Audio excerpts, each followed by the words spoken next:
This table's for family only. My brother David sneered, pointing to a folding chair by the trash can in an upscale Atlanta restaurant. I'm Jennifer, 35, a hairstylist obsessed with perfect curls.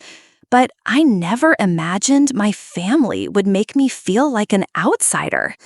At my parents' 40th anniversary dinner, they sat at the main table, laughing, while I was relegated to the sidelines, breathing in leftover food smells, watching like a stranger.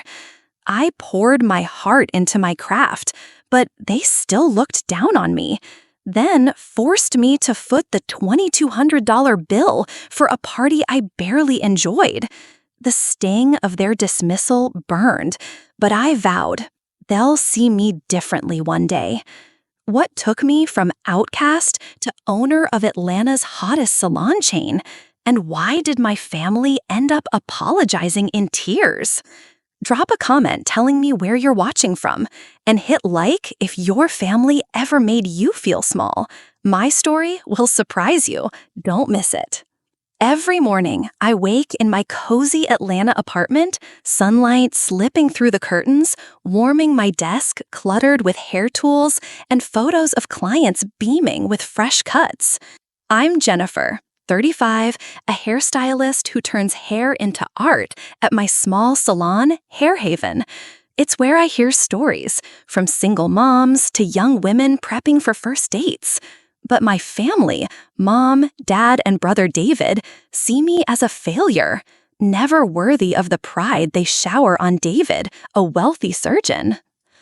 Growing up in suburban Atlanta, our two-story house with its white picket fence looked picture-perfect, framed by staged family photos.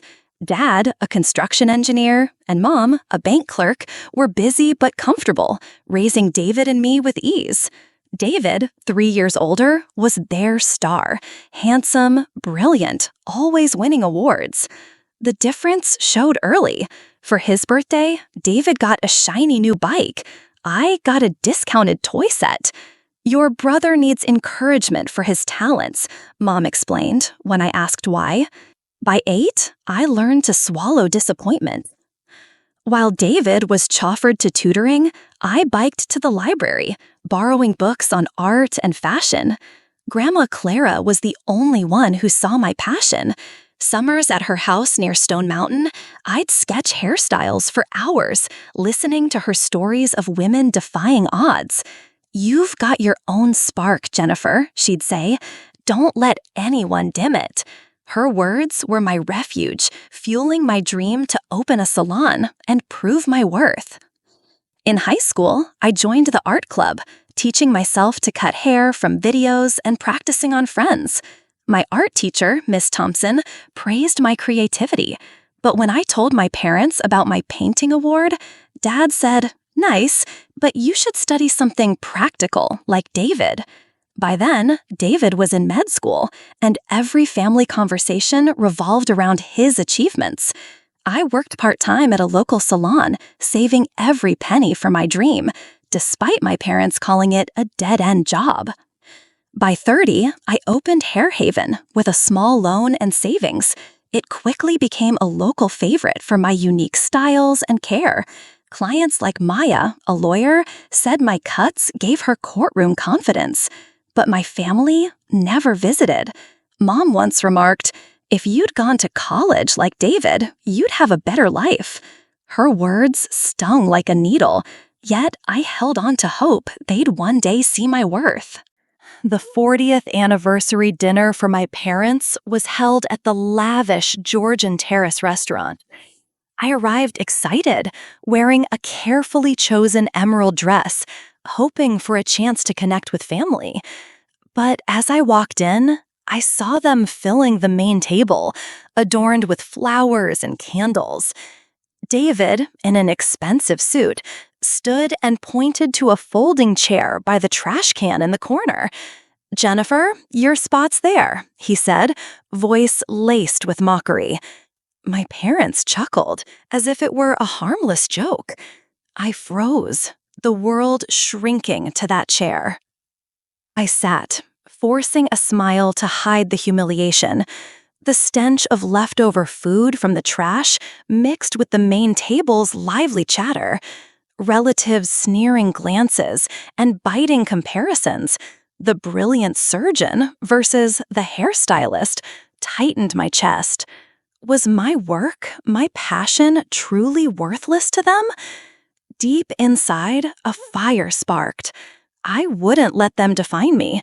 This wasn't the first time they'd dismissed me, but I swore it'd be the last. The morning after, I stood in Hair Haven, sweeping stray hair off the floor, trying to shake the image of that folding chair. Atlanta's sunlight streamed through the windows, but my heart was heavy. Despite crafting art with every haircut, I couldn't earn my family's respect. David's words, "This table's for family only," stabbed relentlessly. That night at the Georgian Terrace, when David pointed to the chair, my parents didn't just stay silent, they laughed. "Jennifer, you should learn from your brother," Dad said, like scolding a naughty child. Relatives' laughter mingled with clinking wine glasses, a chorus of exclusion. I sat still, gripping the chair's edge, fighting tears. The trash can's odor reminded me I didn't belong at their table, didn't belong to the family. I wanted to scream, to run, but my feet felt nailed down by their scornful stares. It got worse. My cousin Lisa, a social media show-off, secretly snapped a photo of me by the trash.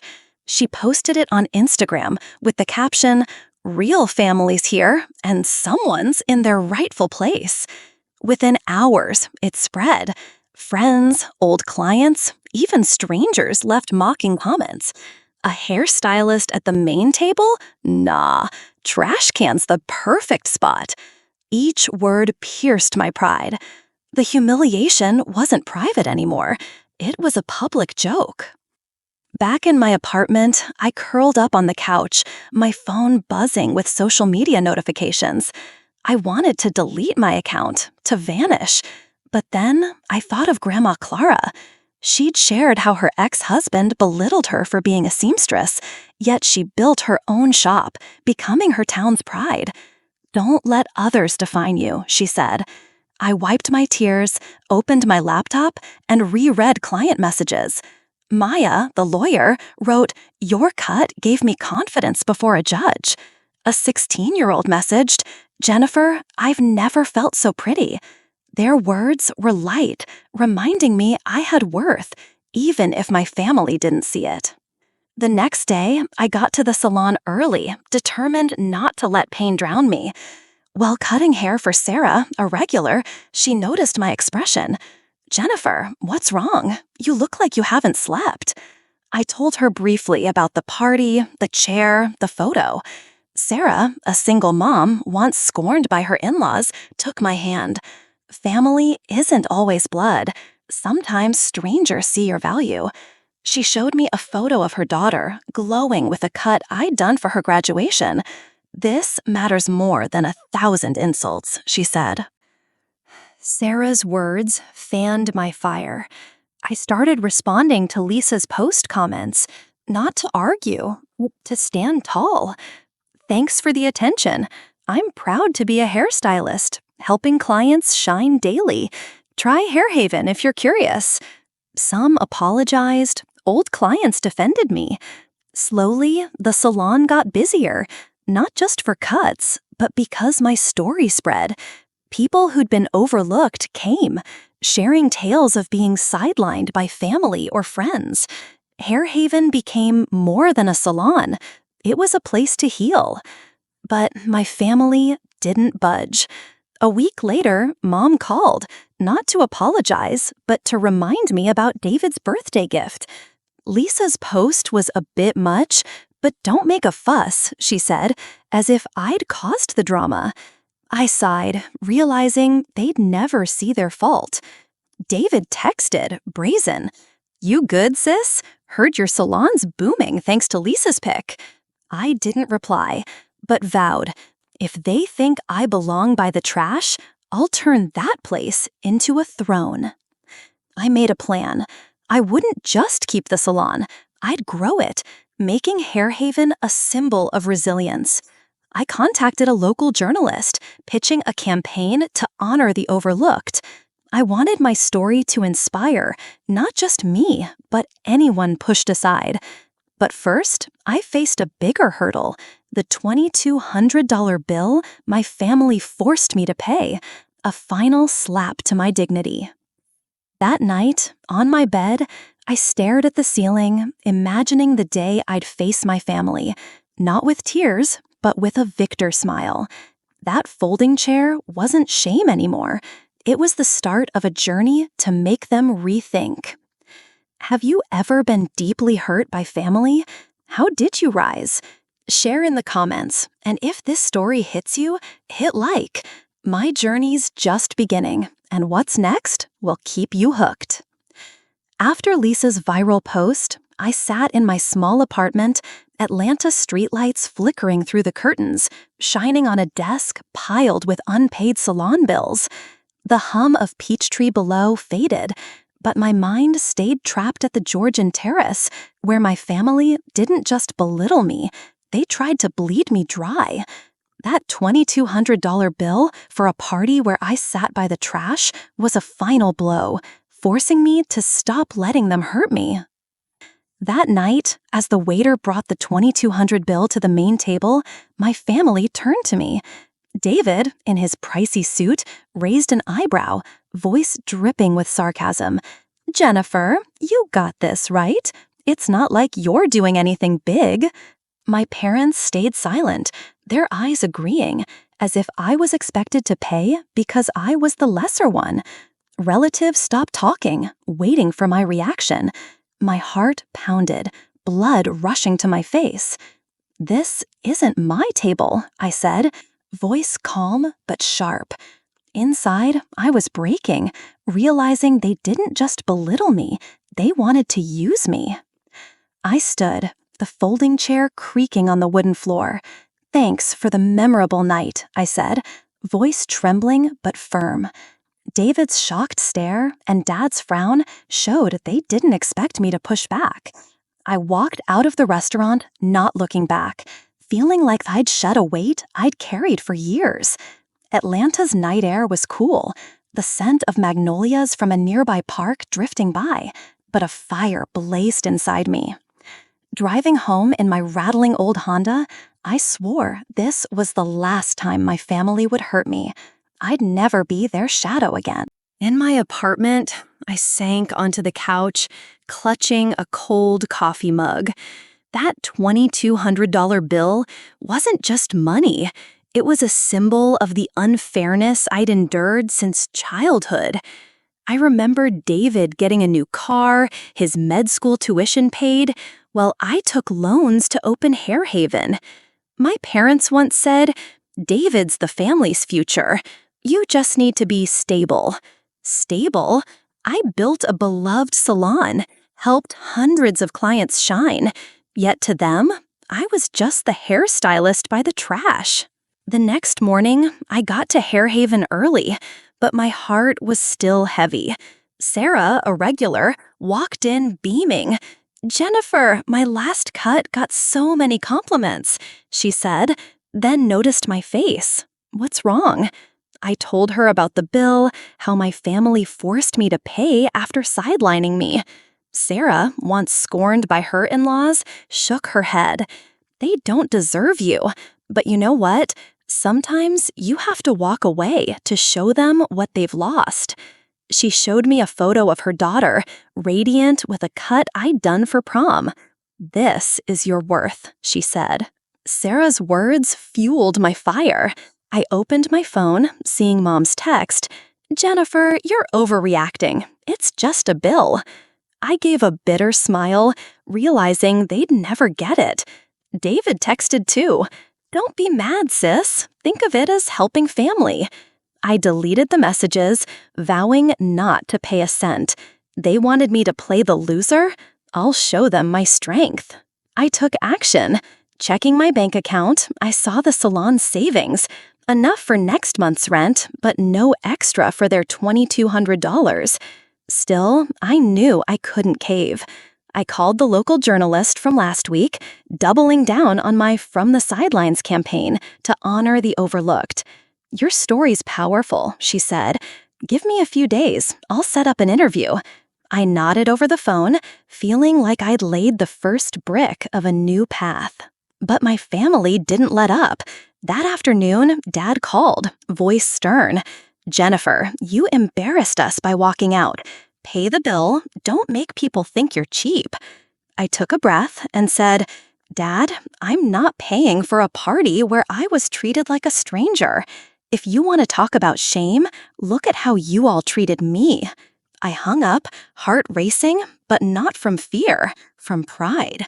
For the first time, I stood up for myself. That night, in the salon, I stood before the mirror, scissors in hand, and snipped a lock of my own hair, like cutting away my family's expectations. The folding chair, the bill, the sneering looks, they'd fuel my journey. I didn't just want to grow Hair Haven. I wanted it to be a beacon, a place where people like me found strength. But the next challenge loomed. I had to prove I wasn't just a victim of my family, but a force for change. Have you ever been forced by family to do something unfair? How did you stand up? Share in the comments. And if this story resonates, don't forget to hit like. My journey's about to take a turn, and what happens next will keep you glued. Tell me where you're watching from in the comments, and if you've ever turned pain into power, hit like. After confronting my family at the Georgian Terrace, I drove my old Honda through Piedmont Park, moonlight shimmering on Lake Claramere. The scent of magnolias in Atlanta's air reminded me of summers with Grandma Clara, the only one who believed I could shine. But memories of my parents refusing to back my salon, calling it a stupid idea, sliced through, sharp as a knife. That night, the pain didn't break me. It drove me. I decided to open a new salon, Throne, not just to succeed, but to turn that folding chair into my own crown. Growing up, I was always David's shadow. At 22, after years working at a local salon, I pitched my plan for Hair Haven to my parents. I brought spreadsheets, design sketches, and burning passion. "I want a place to make people confident," I said, voice trembling with excitement. Dad skimmed the papers, then folded them. "Jennifer, hairstyling isn't serious work. David's in med school. That's the future." Mom added, "This idea's foolish. Get an office job." Meanwhile, they spent $50,000 on David's apartment near med school. Their rejection doused my fire, but I took out loans, opened Hair Haven, and made it Atlanta's favorite. Now, parked by the park, I realized my family didn't just refuse help. They refused to see my worth. But instead of crying, strength surged. The folding chair, the $2,200 bill, Lisa's photo, they were fuel. I wouldn't just grow Hair Haven, I'd build an empire. My new salon, Throne, would declare I don't need their main table because I'll create my own crown. The next morning, I got to Hair Haven early, brewed coffee, and opened my laptop. Searching online, I found a small building on Peachtree Street, near Midtown, perfect for the new salon. The rent was steep, but I calculated. A few months of extra shifts could cover the deposit. I called the landlord, Mrs. Carter, and set an afternoon viewing. "I want this place to be special," I told her, voice steady. She smiled. "You've got the look of someone who doesn't quit. I like that." While waiting, I reached out to Rachel, the reporter from the Atlanta Journal-Constitution. I shared my From the Sidelines campaign, inspired by that folding chair. I want to honor the overlooked, hairstylists, cleaners, single moms, people pushed aside but still shining. Rachel paused, then replied, "Jennifer, this isn't just your story. It's a movement. I'll write the article, and I know a TV station that wants to interview you." My heart raced. For the first time, I wasn't just a hairstylist. I was a change maker. That afternoon, I toured the Peachtree building. The space was open, natural light flooding through big windows with warm, worn wooden floors. I pictured sleek salon chairs, walls hung with art by clients, people overlooked like me. Mrs. Carter showed me a mezzanine for an office. I opened a bakery alone once, she said. My family called me crazy, but I did it. You remind me of me. Her words stoked my fire. I signed the deposit contract on the spot, knowing I'd work double to pay it off. Back at the salon, I sketched a logo for Throne, a stylized chair transformed into a crown, with the words, "Claim your seat." I wanted the place to be more than a salon. I wanted customers to feel valued. I called Sarah, the regular who lifted me after Lisa's photo. "Sarah, I'm opening a new salon," I said, unable to hide my excitement. "It's called Throne, and I want you as my first client." She laughed warmly over the phone. "Jennifer, you're doing something big. I'm bringing friends." But my family remained a thorn. That evening, David called, voice smug. "Heard you didn't pay the bill? Really embarrassing the family, sis." I took a deep breath and replied, "David, you're the one who should be ashamed, shoving me by the trash, then expecting me to pay. I'm done with your games." I hung up, heart pounding, not with anger, but with freedom. For the first time, I wasn't afraid of upsetting them. To prepare for Throne, I worked nonstop. Days were spent cutting hair, consulting clients, nights planning marketing and contacting suppliers. I posted on Hairhaven's Instagram about Throne and the From the Sidelines campaign. "If you've ever been overlooked, come to us. This is where you shine," I wrote. The post got hundreds of likes, with comments from strangers. My parents said doing nails was low class. Thank you. Old clients like Maya messaged, "Jennifer, I'm proud of you." Hairhaven was busier than ever, and I knew Throne would be bigger. But one night, checking my account, I saw my balance barely covered this month's rent. The deposit for Throne drained my savings, and I needed funds for equipment. Fear crept in. Was I risking too much? Then I remembered Grandma Clara's words. "Your spark shines brightest when you dare to move, even scared." I opened a drawer, pulling out a photo of her with me at Stone Mountain, her smile fueling me. I applied for a small business loan, knowing it'd be tough. The next week, Rachel from the Atlanta Journal-Constitution interviewed me at Hairhaven.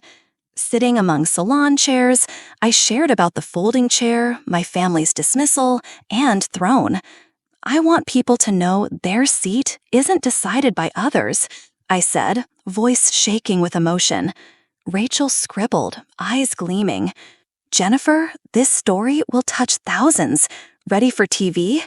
I nodded, heart racing.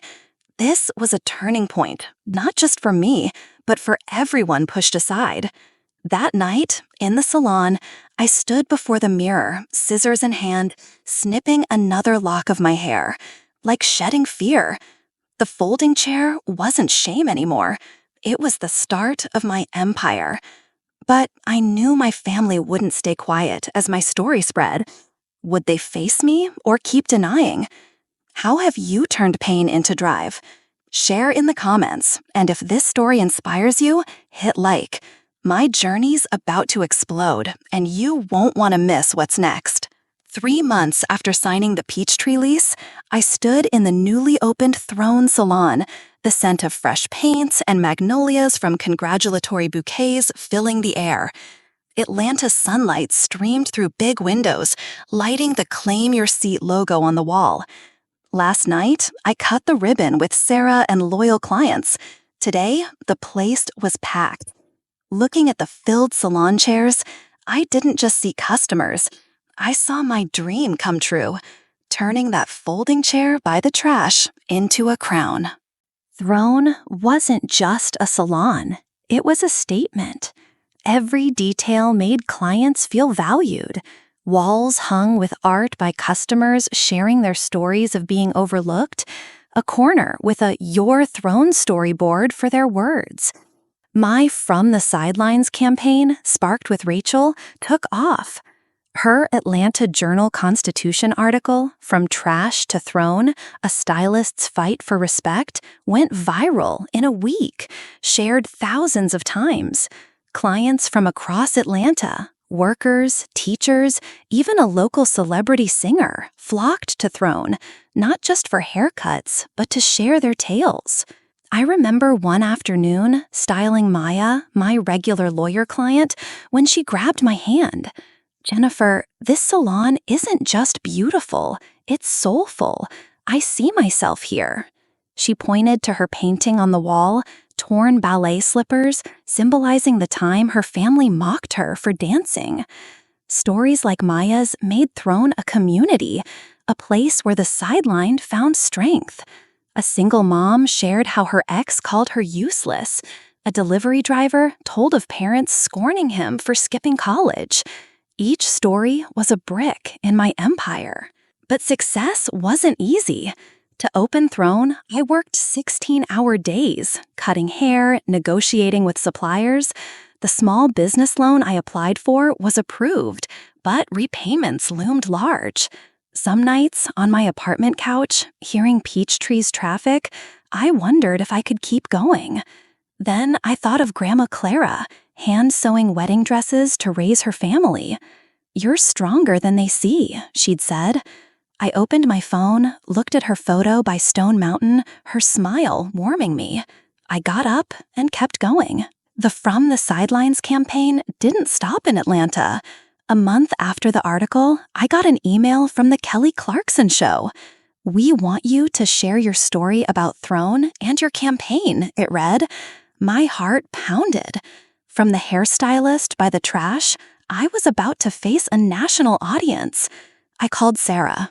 "Sarah, I'm going on TV," I shouted. She laughed. "Jennifer, you're making the world notice. I'll watch and bring my whole crew to the salon to cheer." On taping day, I flew to Los Angeles, wearing the emerald dress from the anniversary party, this time not hiding shame, but celebrating victory. In the green room, I shook, clutching Grandma Clara's photo. Then Kelly Clarkson walked in, beaming. "Jennifer, your story inspires me," she said. "Ready to tell the nation?" I nodded, though my heart felt ready to burst. On stage, lights blazed, the crowd roared. Kelly introduced me. "Jennifer turned her family's rejection into an inspiring movement. Let's hear her." I took a breath and started.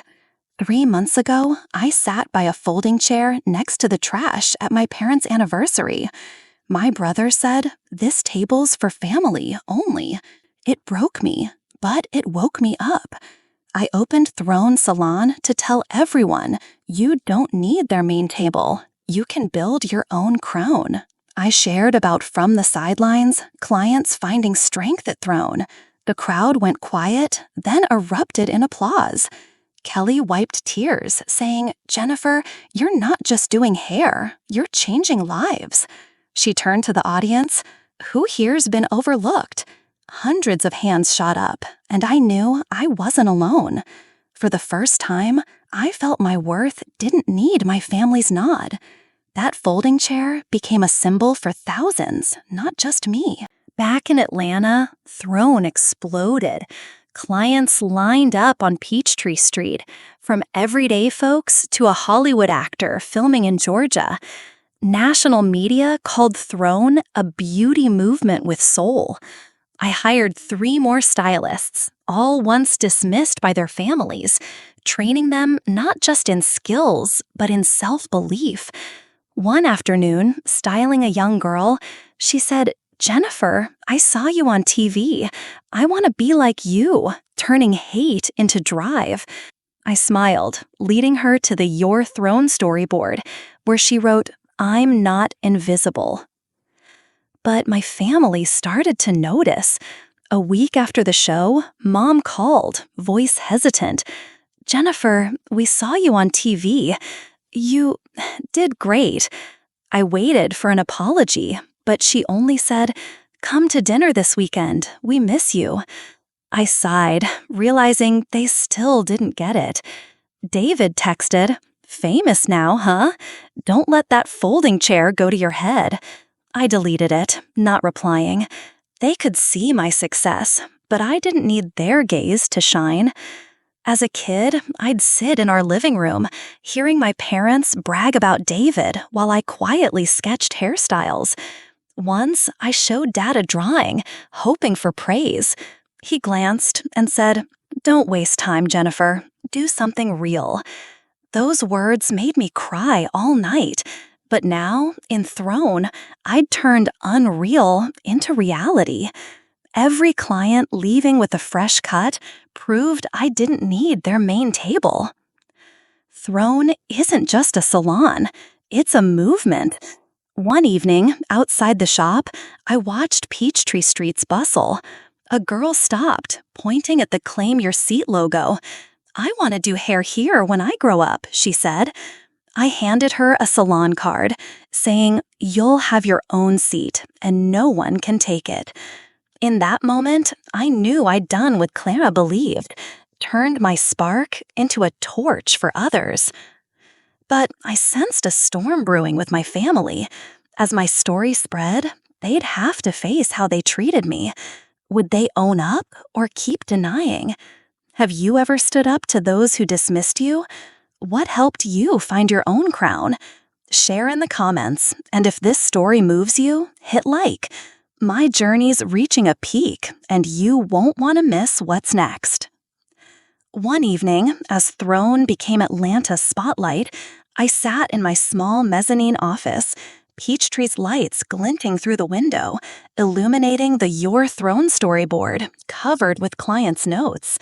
The smell of coffee from my mug mingled with magnolias from a fresh congratulatory bouquet. But my phone buzzed, showing David's name. His voice blared through. "Jennifer, stop this ridiculous campaign now." His words were a cold gust, but I didn't flinch. The folding chair, once my shame, was now my symbol of resilience, and I wouldn't let my family dim my light. The From the Sidelines campaign had outgrown Atlanta. After the Kelly Clarkson show, the folding chair story went viral. The hashtag Claim Your Seat flooded Instagram and Twitter, with thousands posting photos of their chairs, office seats, school desks, bus stops, paired with stories of being dismissed. An Atlanta muralist painted a wall on Ponce de Leon Avenue, a folding chair morphing into a throne, captioned "From the Sidelines." Clients brought art, poems, even a tiny wooden folding chair model to Throne, placed in a corner as a symbol. Each piece was a brick in my movement. But online, people questioned the family in my story. Though I didn't name names, some locals pieced it together.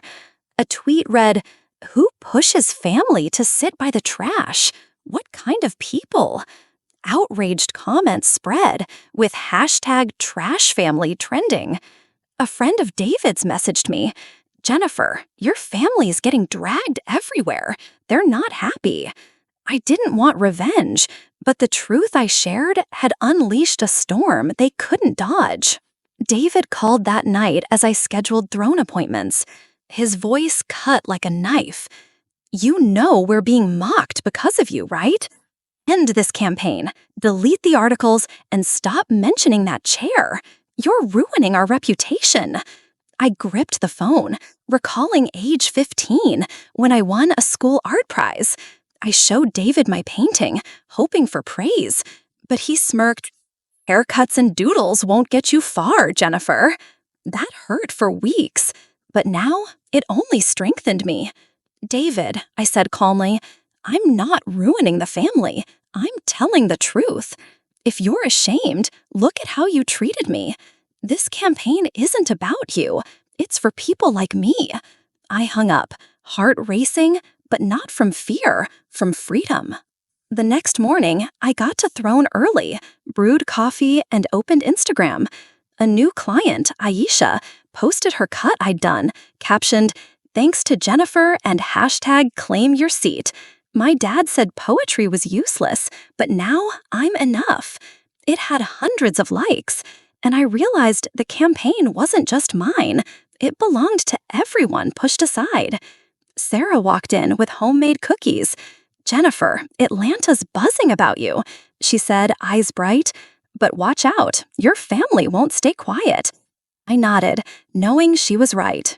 To protect Throne, I hired Tina, a PR freelancer once dismissed by her family. She suggested a Claim Your Seat Day at Piedmont Park, inviting clients and the community to share stories. "Make the folding chair an official symbol," she said. I agreed, and in 2 weeks we prepared, printing Throne logo t-shirts, building a giant wooden folding chair, and inviting Rachel from the Atlanta Journal-Constitution to cover it. The event drew over 500 people, from students to seniors. An elderly man shared being scorned by his son for plumbing.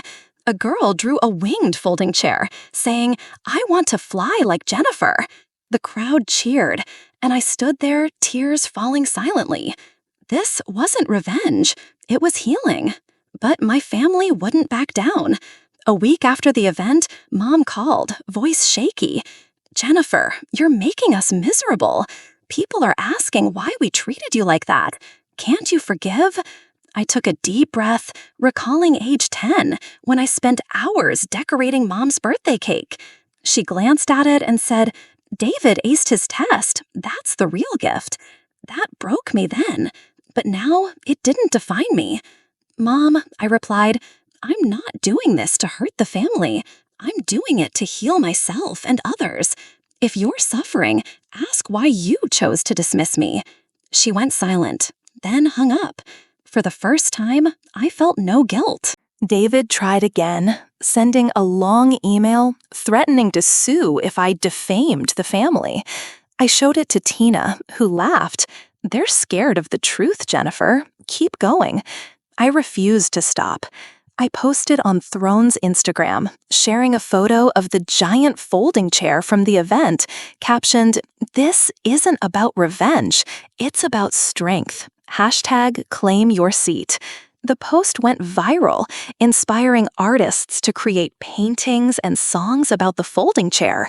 An Atlanta singer recorded Throne with lyrics, "From the sidelines, I rise." It climbed local charts, and I knew I'd built something untouchable. One afternoon, while styling Maya, she showed me Twitter. Someone wrote, "Jennifer's family needs to apologize publicly. #TrashFamily." I shook my head, saying, "I don't want them begging. I just want them to see I don't need their main table." Maya squeezed my hand. "Jennifer, you've done it. The world sees you." Her words hit me. I didn't share my story to tear my family down. I shared it to stand tall, for people like Aisha, like the old man at the event, to know they could too. That night, in Throne, I looked at the Your Throne storyboard. One note read, "Thanks, Jennifer. I'm not afraid of being dismissed anymore." I took my scissors, snipped a small lock of hair, and placed it by the tiny folding chair model in the corner. A vow to Grandma Clara, my light won't fade. But I knew my family wouldn't stop. Would they face the truth or keep pushing me to stay quiet? Have you ever fought to tell your truth? What kept you standing?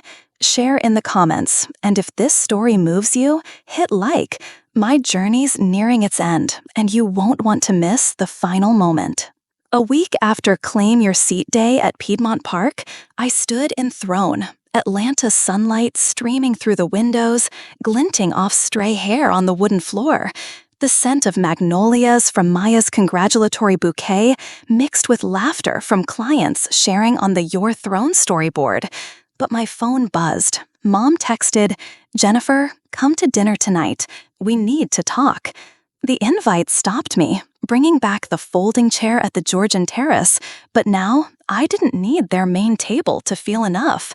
I drove my old Honda through Atlanta, familiar suburbs, past old oak trees on Northside Drive. The 2-story house with its white picket fence looked the same, But I wasn't the girl sketching hairstyles in the living room while my parents bragged about David. Stepping inside, the smell of grilled steak wafted from the kitchen. Mom and Dad sat at the dining table, eyes awkward. David wasn't there. Mom said he was on hospital duty. "Jennifer, sit," Dad said, pointing to a familiar chair. But this time, it wasn't a folding one. Dinner started with stilted small talk. Mom asked about Throne, voice trying to sound exciting. "You're doing great. We saw you in the paper."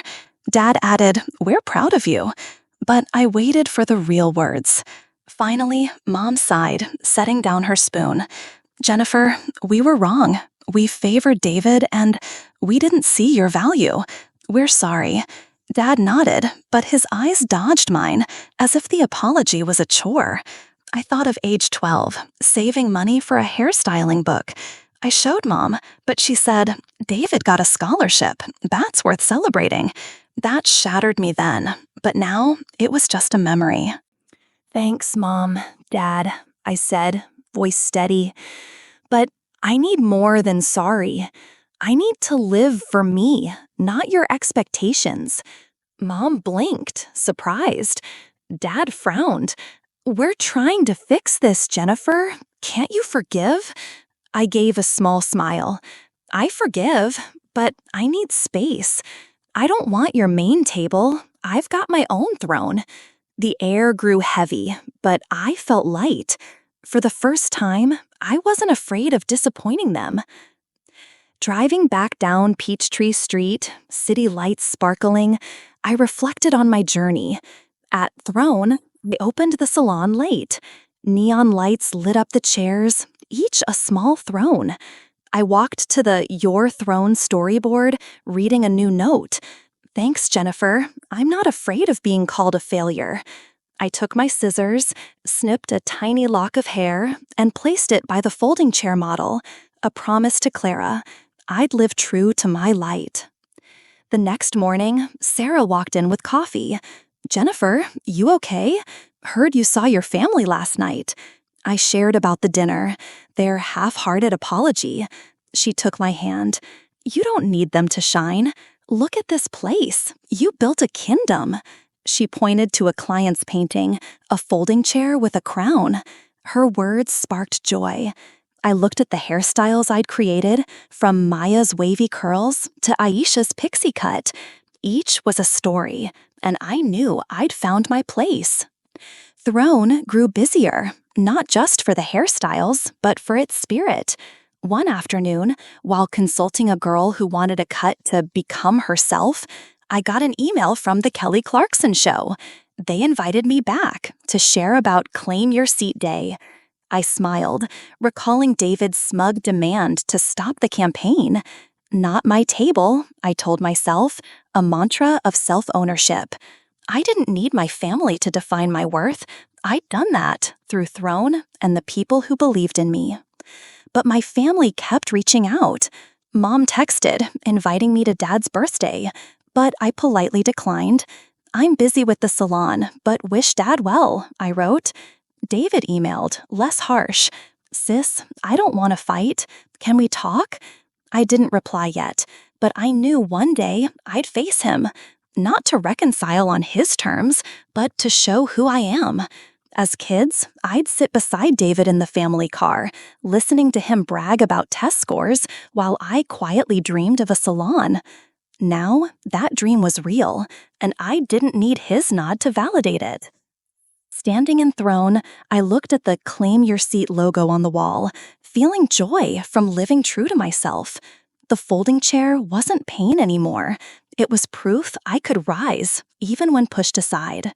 Have you ever fought to live for yourself? What helped you find your own seat? Share in the comments, and if this story touches you, hit like. My journey isn't over, and I hope you'll keep following. Tell me where you're watching from in the comments, and if you found your own throne, hit like. One early morning at Throne, I stood by the window, watching Peachtree's traffic, the scent of magnolias from Piedmont Park drifting in. Atlanta's sunlight hit the tiny folding chair model in the corner, now adorned with a paper crown from clients. The journey from that chair by the trash at the Georgian Terrace taught me my worth doesn't come from family or crowds, but from believing in myself. Growing up, I thought I needed a seat at the family's main table to be loved. But my parents favored David, pushing me aside, and I learned to rise from those wounds.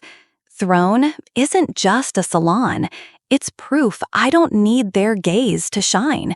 The folding chair is now a symbol of resilience on t-shirts, artwork, and stories of thousands. Every hairstyle I create at Throne reminds me that living true to myself is the greatest victory. Sarah, Maya, and clients like Aisha became my real family, seeing the light my parents overlooked. At 8, I sketched hairstyles for dolls, dreaming of a salon. Dad glanced and said, "Jennifer, stop daydreaming." Now, that dream is reality, and I know Grandma Clara's smiling from above. The folding chair isn't pain. It's a torch lighting the way for me and anyone dismissed. Have you ever been pushed aside? How did you turn pain into power? Share in the comments, and if this story moves you, hit like. My journey proves you don't need anyone's main table. Your throne is waiting for you to build. Thanks for joining me, and I hope you find your own seat shining like Atlanta's sun.